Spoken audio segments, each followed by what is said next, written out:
नासा मे सिंहनासस्तु मुखं लक्ष्मीमुखप्रियः सर्वविद्याधिपः पातो नृसिंहो रसनां मम वक्त्रं पात्विन्दुवदनः सदा प्रह्लादवन्दितः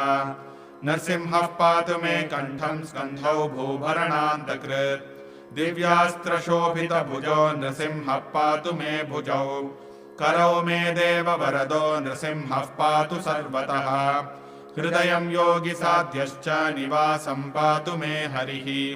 मध्यं पातु हिरण्याक्ष वक्षः कुक्षिविदारणः नाभिं मे पातु नृहरिः स्वनाभि ब्रह्म संस्तुतः ब्रह्माण्डकोटयः कट्यां यस्यासौ पातु मे कटिम्